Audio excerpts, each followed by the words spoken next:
चलिए NCERT series में आप लोग का स्वागत है। जैसा कि आप लोग class 7, class 8, class 9, class 10, 11, 12 NCERT की एक सीरीज चलाई जा रही है मेरे द्वारा, जिसमें आपका हिंदी मीडियम में भी और इंग्लिश मीडियम में भी, यानी कि इसमें केवल हिंदी हमारे द्वारा प्रयोग की जाएगी। इसी तरह आपका एक वीडियो होगा, एक प्लेलिस्ट होगा, जिसमें क्लास 9 का इंग्लिश में भी आपको पढ़ाया जाएगा, यानी कि क्लास 9 की भी इंग्लिश में आप लोग पढ़ सकते हैं, टोटली इंग्लिश में और यहाँ पे टोटली हिंदी में। ठीक है, यहाँ थोड़ा बहुत इंग्लिश का प्रयोग होता है, लेकिन हिंदी का पूरा प्रयोग, जो सेंटेंस आप लोग को हिंदी में अच्छे से समझ पाए, इसलिए पूरी संख्या यानी 9 का क्लास 9वीं का हम पहला चैप्टर स्टार्ट कर रहे हैं, संख्या पद्धति। ठीक है, संख्या पद्धति का मतलब इंग्लिश में इसको नंबर सिस्टम हम लोग बोलते हैं।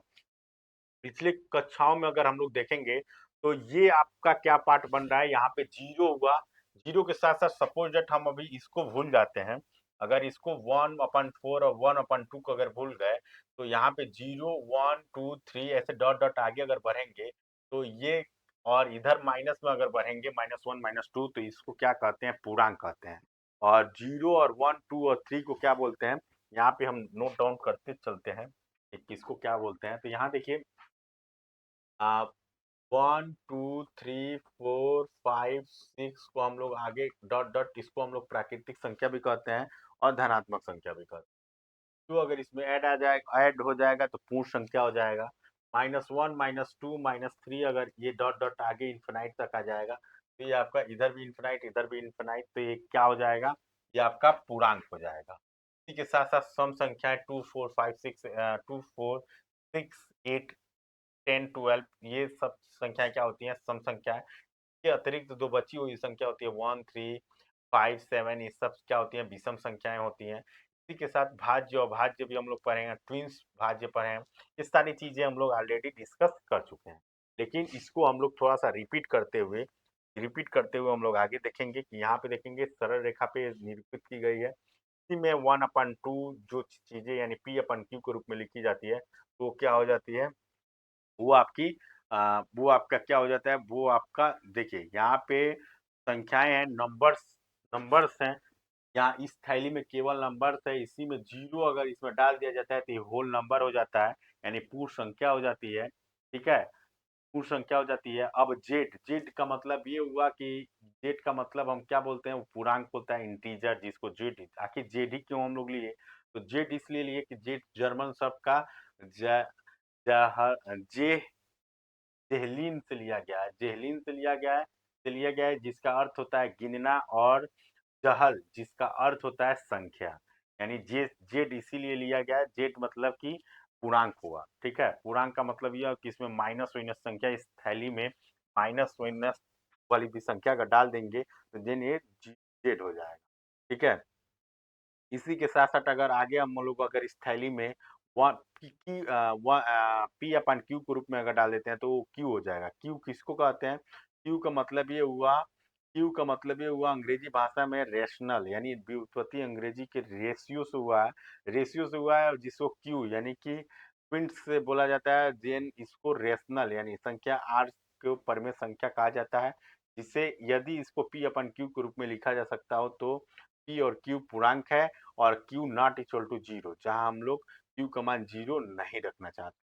इसी के साथ साथ हम लोग उसको अपान को लिए Q/Q के रूप में हो गया। अब यहाँ पे अगर हम लोग देखेंगे तो उदाहरण 1, नीचे दिए गए कथन सत्य हैं या असत्य, कारण के साथ अपने उत्तर दीजिए। प्रत्येक पूर्ण संख्या एक प्राकृतिक संख्या होती है, प्रत्येक पूर्ण संख्या एक प्राकृतिक संख्या होती है, असत्य।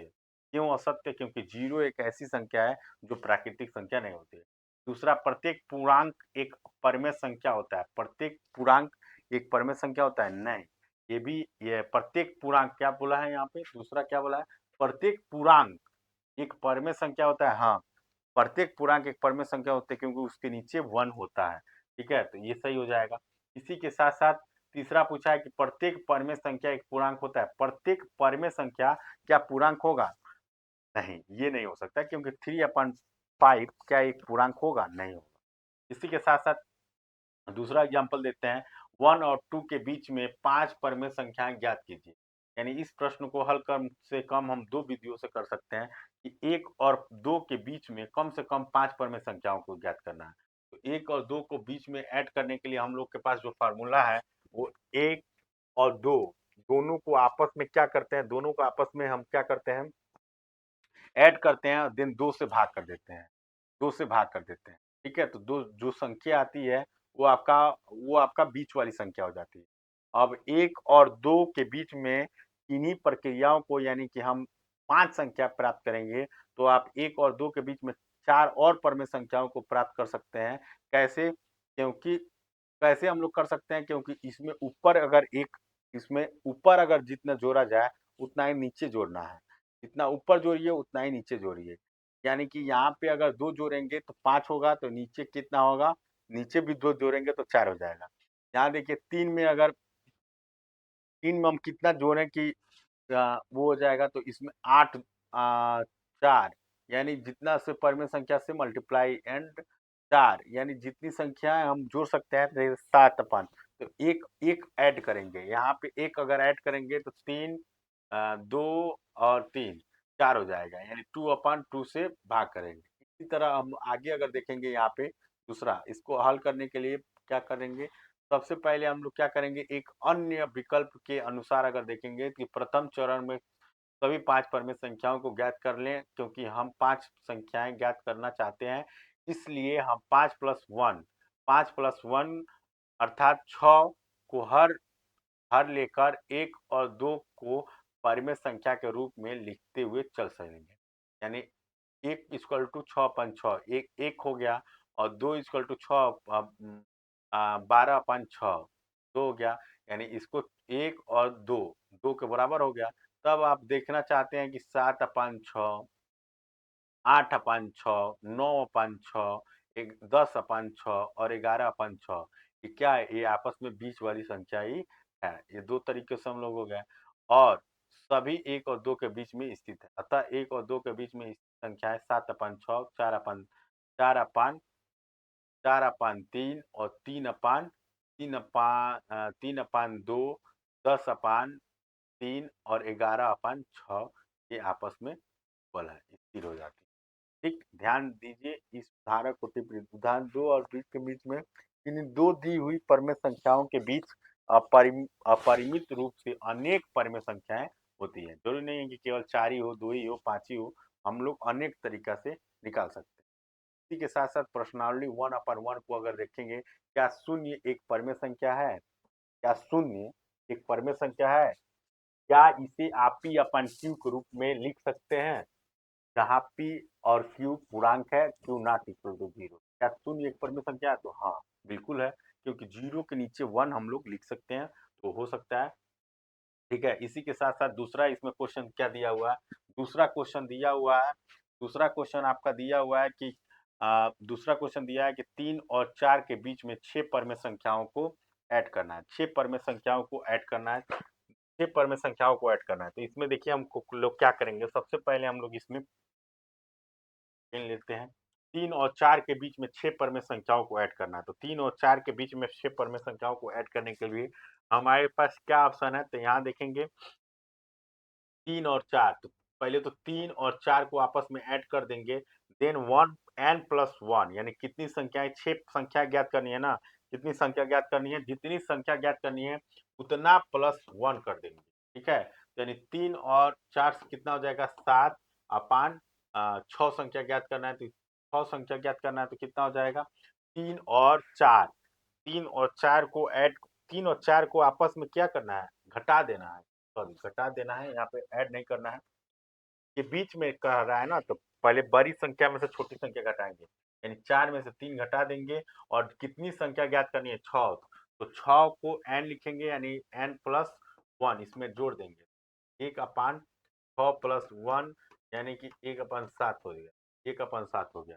अब ज्ञात करना है कि हमको 3 और 4 के बीच में ज्ञात करना है, तो इसमें 3 और 4 के बीच में हम लोग ज्ञात करने के लिए 3 और 4 के बीच में इधर आप एक एक बढ़ाते चलिए और इधर घटाते चलिए, यानी कि क्या होगा, 3 प्लस 1/7 होगा, दूसरा होगा 3 प्लस 2/7 होगा, तीसरा होगा 3 प्लस 3/7 होगा, चौथा होगा 3 प्लस 4/7 होगा, ऐसे ही ठीक है, ऐसे ही हम लोग आगे देखेंगे।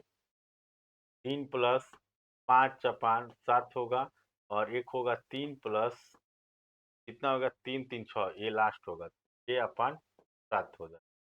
ये आपका राइट आंसर हो जाएगा। 3 और 4 के बीच में ज्ञात करने के लिए, 3 और 4 के बीच में आपस में ज्ञात करने के लिए ये राइट आंसर हो जाएगा। तो यानी इसका अगर हम लोग हल करेंगे तो 7 का 7×7 के 21, 21 और एक ऐड करेंगे, यानी इसको हम लोग क्या लिख सकते हैं, 22/7। ठीक है, 22/7। अब इसी तरह आगे लिखेंगे 23/7, 24/7, 25/7, ऐसे ही 26/7, ऐसे ही 27/7। तो ये हम लोग आपस में लिख सकते हैं। ये आपका राइट आंसर होगा। इसी तरह इसको सॉल्व करने के लिए सबसे बढ़िया यही विधि है कि उस संख्या को आपस में क्या करेंगे, ऐड कर देंगे। उस संख्या को आपस में क्या कर देंगे, ऐड कर देंगे। यानी हम लोग इसमें क्या करेंगे, जैसे इस संख्या को ऐड करने के लिए हम लोग क्या करते हैं, डी डी निकालते हैं। तो डी का मतलब क्या होता है कि जो दो संख्याओं के बीच में दिया है, तो जो बड़ी संख्या होती है, यानी एक्स और वाई अगर मान लेते हैं, तो जो बड़ी संख्या होती है, बड़ी संख्या में से छोटी संख्या को घटा देंगे। अगर एक्स को एक्स और वाई मान लेंगे, तो वाई अपान एक्स, और जितनी संख्या निकालनी होती है उतनी, यानी एन वो संख्या है, जितनी संख्या निकालनी है उसमें ऐड कर देंगे। और टोटल संख्या होती क्या है, जैसे छोटी संख्या एक्स प्लस छोटी संख्या से लेते हैं, छोटी संख्या प्लस डी होगा। ठीक है, डी होगा। और अगला क्या होता है, x+2d होगा। एक्स तीसरा क्या होगा, x+3d होगा। ऐसे ही चौथा क्या होगा, x+4d होगा। ठीक है, ऐसे ही डॉट डॉट आगे हम लोग करते चल सकते हैं, वही उसी फॉर्म में था। यहाँ पे क्या दिया है, 3/5 और 4/5 के बीच में 5 पर में संख्याएं ज्ञात कीजिए। ठीक है, इसमें इसमें क्या किया है, 5 संख्याएं ज्ञात कीजिए। 3/5 और 4/5 के। तो हम लोग सबसे पहले डी निकालेंगे। डी कैसे निकलेगा, डी अभी हम लोग निकालने के लिए हम लोग क्या किए थे, डी सबसे पहले देखेंगे कौन सा बड़ा है। तो यहाँ 5 में से 3 में से 5 घटे जाएगा, तो ये छोटा हो जाएगा। 4 में से 5 ये बड़ा हो जाएगा। तो सबसे पहले हम लोग क्या करेंगे, बड़े में से यानी 4/5 में से घटाएंगे कितना, 3/5। ठीक है, उसके बाद से कितनी अंक बोला है, तो के बीच 5 पर में संख्याओं का, 5 पर में संख्या ज्ञात कीजिए। यानी n का मान 5 हो जाएगा +1। तो ऐड करेंगे तो क्या होगा, ऊपर 5 हो जाएगा, 5 हो जाएगा, और 5 में से 1 घटेगा, यानी 1/5 बड़ा हो जाएगा 6। यानी ऊपर जाएगा, ये कितना हो जाएगा, ये इसके नीचे 1 है, तो यानी ऊपर चला जाएगा, यानी 6/5 हो जाएगा। कितना हो जाएगा, 6/6 कितना हो जाएगा, 5। इसको अगर सॉल्व करेंगे तो कितना आ जाएगा, 6/5 नहीं होगा, 1/5 मल्टीप्लाई मल्टीप्लाई ये ऊपर चला जाएगा, तो 1/6, सॉरी 1/6, तो कितना हो जाएगा, 1/30 हो जाएगा। यानी डी का मान 1/30 हो जाएगा। और सबसे छोटी संख्या है क्या, 3/5। 3/5। अब इसमें ऐड कितना करना है, 1/30 ये ऐड करना है। इसी तरह दूसरा क्या ऐड कर देना है, 3/5/2/30 ये ऐड कर देना है। ऐसे आगे हम लोग क्या करेंगे, ऐड करते हुए चलेंगे। तो 5 तक करना है, 5 हम लोग आगे ऐड करके लिख देंगे। ठीक, इसी के साथ साथ ये आप लोग आपस में लिख दीजिएगा, इसका ये वाला मान होगा। इसी तरह तीसरा क्या हो जाएगा, 2/30 होगा।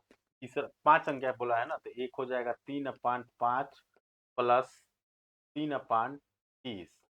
इसी के साथ साथ चौथा हो जाएगा 3/5 प्लस 4/30। इसी के साथ पांचवा हो जाएगा 3/5 प्लस 5/30। ठीक है, ये 5 संख्या होंगी, इसको सॉल्व करके आप लोग लिख दीजिए। इसी के साथ साथ हम लोग आगे चलते हैं। आगे क्या बोल रहा है, चौथा क्वेश्चन बोल रहा है। चौथा क्वेश्चन बोल रहा है, नीचे दिए गए कथन सत्य और असत्य के कारण के साथ अपने उत्तर दीजिए। प्रत्येक प्राकृतिक संख्या एक पूर्ण संख्या होती है, यानी प्रत्येक जो प्राकृतिक संख्या है वो क्या एक पूर्ण संख्या होती है, तो नहीं, तो नहीं होगा, क्योंकि पूर्ण संख्या के लिए हमको 0 चाहिए, और प्राकृतिक संख्या जो होती है 1 से स्टार्ट होती है, 1 2 3 4 5, तो ये नहीं होगा। प्रत्येक पूर्णांक एक पूर्ण संख्या होता है। प्रत्येक जो पूर्णांक होता है, क्या वो एक पूर्ण संख्या होता है, तो इसके भी आंसर होगा नहीं। प्रत्येक पूर्णांक पूर्ण संख्या नहीं होगा। प्रत्येक पूर्णांक, पूर्णांक का मतलब कि माइनस में भी होगा, 0 भी होगा, प्लस भी होगा। ठीक है, +1 से स्टार्ट होगा, अनंत तक जाएगा, -1 से स्टार्ट होगा, अनंत तक जाएगा, और 0 भी रहेगा। देखिए पूर्ण संख्या केवल 0 और 1 2 3 इससे स्टार्ट होती है, माइनस में होती है। तो प्रत्येक पूर्णांक है वो एक पूर्ण संख्या है। प्रत्येक पूर्णांक एक पूर्ण संख्या है। प्रत्येक प्राकृतिक संख्या एक पूर्ण संख्या होती है। प्रत्येक प्राकृतिक संख्या एक पूर्ण संख्या होती है। ये क्वेश्चन पूछा हुआ है, ठीक है। तो आपका क्या हो जाएगा 2। लेकिन ये पूछा है कि प्रत्येक प्राकृतिक संख्या एक पूर्ण संख्या होता है। यहाँ पे प्रत्येक प्राकृतिक संख्या बोला है, तो यानी 2 3 4 5 6 ये सब प्राकृतिक संख्या है। और पूर्ण संख्या 0 1 2 3 4 5 ये डॉट डॉट आगे। तो यहाँ पे ये बोला है कि प्रत्येक प्राकृतिक संख्या पूर्ण संख्या होती है, तो यानी प्रत्येक एक प्राकृतिक संख्या पूर्ण संख्या तो होता ही है। यानी ये तो यस होगा, यानी पहला वाला क्या हो जाएगा, पहला वाला आपका यस हो जाएगा, यानी कि हाँ ये होता है, ठीक है। दूसरा क्या होगा, प्रत्येक पूर्णांक एक पूर्ण संख्या होता है, तो नहीं, ये तो नहीं होगा। अब प्रत्येक परमेय संख्या एक पूर्ण संख्या होता है, प्रत्येक परमेय संख्या क्या एक पूर्ण संख्या होता है, नहीं। प्रत्येक परमेय संख्या एक पूर्ण संख्या नहीं होता है, क्योंकि प्रत्येक परमेय संख्या पी अपन क्यू के रूप में भी लिखा जा सकता है। तो पी अपन क्यू के रूप में तो हम 3 भी लिखते हैं, -3 भी लिखते हैं, -2 भी लिखते हैं। ये सब क्या है, इसके नीचे 1 है, इसके भी नीचे 1 है। तो देन ये परमेय संख्या है। लेकिन पूर्ण संख्या, जैसे सपोज दैट 3/2 ये तो परमेय संख्या होगा, लेकिन क्या ये पूर्ण संख्या होगा, नहीं, ये पूर्ण संख्या नहीं होगा। इसका आंसर होगा नहीं, ठीक है, इसका आंसर हो जाएगा नहीं। तो ये था आपका क्लास 9 का 1 पॉइंट प्रश्नावली 1.1। इसी के साथ साथ हम लोग अब अगला वीडियो अगले में देखेंगे, अगला अध्याय। तो के लिए जय हिंद, जय भारत।